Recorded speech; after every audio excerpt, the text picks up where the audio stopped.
बिस्मिल्लाहिर्रहमानिर्रहीम। Dear fellows, आइए आज का लेक्चर शुरू करने से पहले रब्बे जलाल की बारगाह में एक दफ़ा फिर मुल्तजी हों कि मौला करीम हमें ऐसे सजदों की तौफीक अता फरमा कि जिससे खिदमत खलक का जज्बा बढ़े। डियर फेलोस, आज हम जो अहम टॉपिक टेकअप करने जा रहे हैं वो application of doctrine of double Jeopardy upon service matters. मतलब इसका ये है कि अगर एक सिविल सर्वेंट कोई ऑफेंस कमिट करता है और उस ऑफेंस की कमीशन के नतीजे में उसके अगेंस्ट 173 का जो चार्जशीट है वो सबमिट होती है in the form of report under section 173। उस पर ट्रायल चलता है, वो कंप्रोमाइज की सूरत में या टेक्निकलिटीज की बुनियाद पर वो जो विटनेसेस हैं वो विन ओवर हो जाते हैं, रिजाइल कर जाते हैं, या कंप्रोमाइज की बुनियाद पर या बेनिफिट ऑफ डाउट की बुनियाद पर या इवन मेरिट की बुनियाद पर वो वहां से उसकी एक्यूटल हो जाती है। तो क्या उसकी एक्यूटल की बुनियाद पर उसके अगेंस्ट जो डिपार्टमेंटल प्रोसीडिंग, डिसिप्लिन प्रोसीडिंग जो है वो इनिशिएट हुई थी वो ड्रॉप हो जाएंगी? उस एक्यूटल की बुनियाद पर उसको रीइंस्टेट कर दिया जाएगा, रिस्टोर कर दिया जाएगा उसकी सर्विस में जिससे वो उसकी डिसमिसल हुई थी। तो क्या दूसरा इसको इस तरह हम फ्रेम कर सकते हैं कि क्या डिपार्टमेंटल या डिसिप्लिन प्रोसीडिंग और criminal proceeding simultaneously side by side concurrently run कर सकती हैं या नहीं कर सकती? क्या उसकी एक्यूटल के बाद वो एक्यूटल जो है वो डबल जेपर्टी की सूरत में वो स्टॉप कर देगी डिपार्टमेंटल अथॉरिटीज को टू टेक डिसिप्लिनरी प्रोसीडिंग या disciplinary action against that person? ये आज का हमारा मौजू है। डी फेलोस, इस मौजू को एड्रेस करने के लिए मैंने लेटेस्ट 3 जजमेंट्स आपके सामने रखी हैं। पहली जजमेंट है 2020 SCMR पेज 1708। दूसरी है 2021 SCMR पेज 420 और तीसरी लेटेस्ट जजमेंट है 2022 की। अभी रिपोर्ट नहीं हुई लेकिन ये रिकमेंडेड है फॉर रिपोर्टिंग, बल्कि ये तमाम डिपार्टमेंट्स को सर्कुलेट की गई है सुप्रीम कोर्ट के हवाले से फॉर गाइडेंस, इसलिए इसकी अहमियत और भी बढ़ जाती है। यह civil petition number 3122 of 2020 against the judgment dated 22/9/20 Punjab service tribunal Lahore in appeal number 254/19 Faraz versus district police officer Gujrat, और ये इसकी हियरिंग हुई थी 28/2/22 को, यानी ये बिल्कुल लेटेस्ट जजमेंट है। ये फेलोस, जो इसका टोटल सम एंड सब्सटेंस है जो इन तीनों जजमेंट्स के अंदर कहा गया वो मैं आपके सामने पहले अपने अल्फाज में रखता हूं, फिर जो एग्जैक्ट ऑपरेटिव रेलेवेंट पैराज हैं जजमेंट्स के वो मैं आपके सामने रखूंगा। इन जजमेंट्स के अंदर, तीनों जजमेंट्स के अंदर जो कहा गया वो ये कहा गया, जो बॉटम लाइन है वो ये कहा गया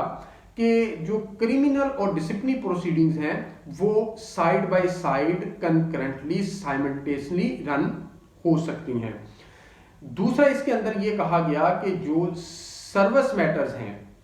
उसमें doctrine of double Jeopardy apply नहीं होता। अब इन तीनों जजमेंट्स के अंदर जो कॉमन एक्सप्लेनेशन रीजन दी गई वो तकरीबन 6 हैं, वो मैं आपके सामने रखता हूं। सबसे पहले ये कहा गया कि डिपार्टमेंटल या डिसिप्लिनरी प्रोसीडिंग और criminal proceeding side by side इसलिए रन कर सकती हैं कि इन दोनों की जो कैरेक्टरिस्टिक्स हैं या एट्रीब्यूट्स हैं वो ऑल टुगेदर डिफरेंट हैं। फॉर एग्जांपल, कहा गया कि जो डिसिप्लिनरी प्रोसीडिंग्स हैं या डिपार्टमेंटल प्रोसीडिंग्स हैं वो कंडक्ट की जाती हैं या इनिशिएट की जाती हैं अगेंस्ट दी मिसकंडक्ट, यानी अगर सिविल सर्वेंट एक मिसकंडक्ट का मुर्तकिब होता है तो वो उसके अगेंस्ट डिपार्टमेंट प्रोसीडिंग इनिशिएट होती हैं, जबकि जो क्रिमिनल प्रोसीडिंग है वो in the result of commission of offence होती हैं। दूसरा इसके अंदर ये कहा गया कि बोथ द प्रोसीडिंग जो हैं they have distinctive and distinguished characteristics और attributes with regard to the standard of proof, यानी दोनों प्रोसीडिंग को साबित करने के लिए जो स्टैंडर्ड ऑफ प्रूफ है वो डिफरेंट है। तीसरा कहा गया कि स्टैंडर्ड ऑफ प्रूफ को अगर फर्दर एक्सप्लेन करें तो क्रिमिनल प्रोसीडिंग्स के अंदर जो प्रोसीडिंग्स हैं, जो उस पर चार्जशीट है, वो beyond the shadow of doubt साबित करना without an iota of doubt, ये प्रोसिक्यूशन की जिम्मेदारी है। जबकि जब हम सर्विस मैटर्स के अंदर डिसिप्लिन प्रोसीडिंग या डिपार्टमेंट प्रोसीडिंग के अंदर देखते हैं तो वहां पर जो प्रोसीडिंग्स हैं वो डिसाइड होती हैं ऑन द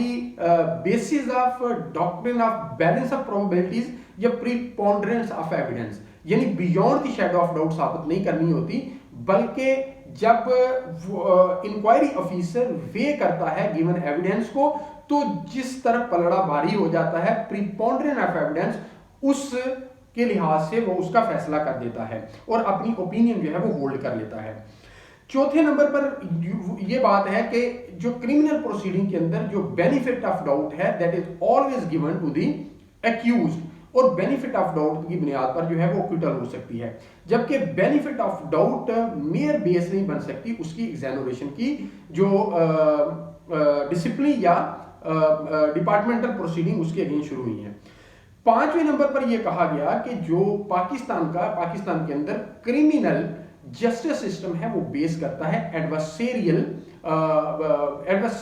इन नेचर है, यानी उसके अंदर प्रोसिक्यूशन अगर अपना केस साबित नहीं कर पाती उसकी मुख्तलिफ वजूहात हो सकती हैं, इन्वेस्टिगेशन के अंदर लैकूनास हो सकते हैं या incompetency on the part of investigating agency हो सकती है, प्रोसिक्यूशन कंडक्ट करने के अंदर लैकूनास हो सकते हैं, लूप होल्स हो सकते हैं, इनकम्पिटेंसी इनएफिशिएंसी जो है वो on the part of prosecution हो सकती है, विटनेस जो है वो विन ओवर हो सकते हैं, सो एंड सो किसी भी टेक्निकलिटी की बुनियाद पर जो है वो हो सकती है और यहाँ प्रोसिक्यूशन ही केस साबित अपना करना होता है। जबकि जो सर्विस प्रोसीडिंग्स होती हैं, डिसिप्लिन प्रोसीडिंग्स होती हैं, डिपार्टमेंटल प्रोसीडिंग्स होती हैं, they are somewhat inquisitorial in nature, चीजों को इंक्वायर किया जाता है, असर्टेन किया जाता है ट्रूथफुलनेस को फ्रॉम दी फॉल्सहुड। और छठे नंबर पर है जो वो जो क्रिमिनल प्रोसीडिंग्स होती हैं उसके अंदर जो पनिशमेंट दी जाती है वो उन ऑफेंसेस की दी जाती हैं जो उसने कमिट किए होते हैं, वो एंटी करप्शन एक्ट 1947 के हो सकते हैं, वो पीपीसी के हो सकते हैं, वो एंटी टेररिज्म एक्ट 1997 के हो सकते हैं, वो पीका के हो सकते हैं, वो किसी भी सब्सटैंटिव लॉ के हो सकते हैं। जबकि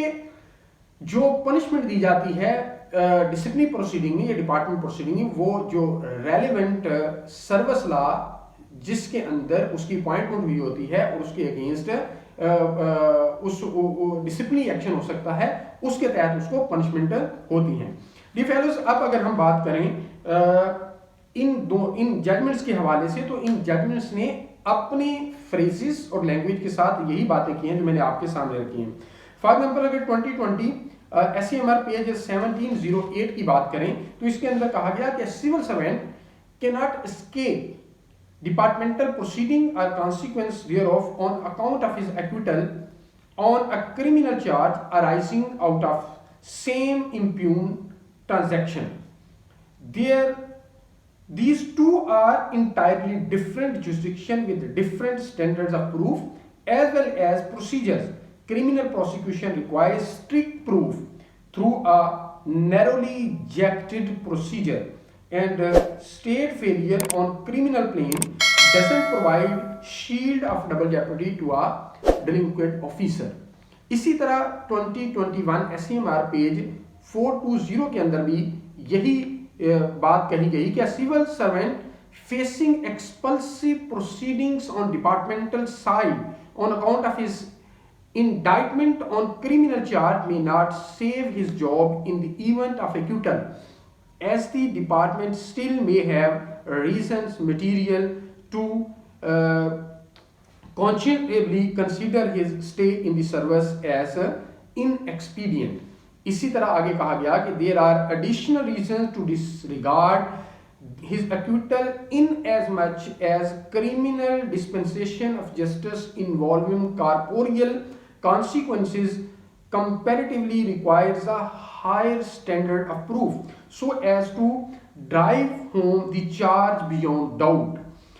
An exercise to be routed through a procedure stringently adversarial, therefore factuality of the charge notwithstanding procedural loopholes or absence of evidence sufficient enough to sustain the charge at times occasion in failure essentially maintain safe administration of criminal justice out of abundant caution. Departmental jurisdiction, on the other hand, can assess the suitability of a civil servant confronted with the charge through a fact-finding method somewhat inquisitorial in nature without heavier procedural rights otherwise required a criminal jurisdiction to eliminate any potential risk of error. Therefore, the tribunal has undoubtedly misdirected itself in reinstating the respondent, considering his acquittal as the sole criterion in isolation to the totality of circumstances whereunder to hard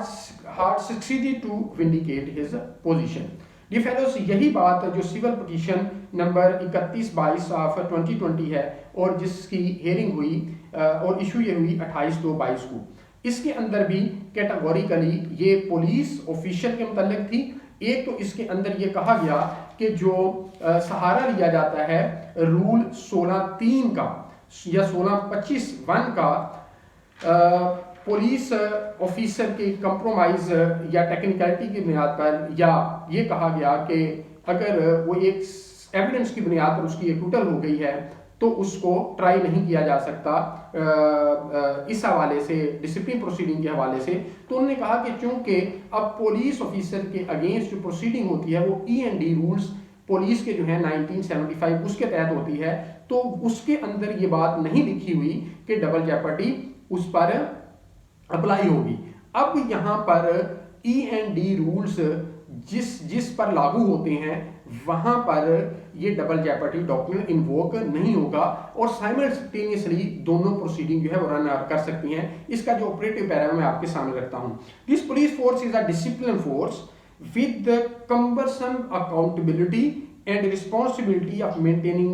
law and or public order in the society and populace. Therefore, any person who wants to be a part of the discipline force should be person of utmost integrity and uprightness, with the unimpeachable,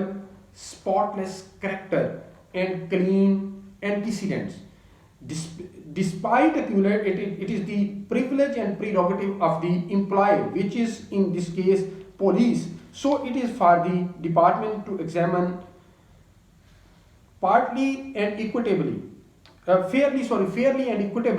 whether the petitioner has been completely exonerated or not, and his further induction may not become a constant threat to the discipline of the force and public confidence, and may also not demoralize and undermine the environment and frame of mind of the upright and righteous members of the force. Therefore, a person having criminal antecedents would not be fit to be restored or reinstated to his previous position or post. Dear fellows, ये था applicability of doctrine of double jeopardy on service matters. उम्मीद करता हूँ आज का lecture आपको पसंद आया होगा, और अगर आज का लेक्चर आपको पसंद आया हो तो बाबुल इल्म लॉ अकेडमी यूट्यूब चैनल को सब्सक्राइब जरूर कीजिएगा और हमारी इस वीडियो को लाइक जरूर कीजिएगा। अल्लाह ताला आपका हामी नासिर हो। बहुत शुक्रिया।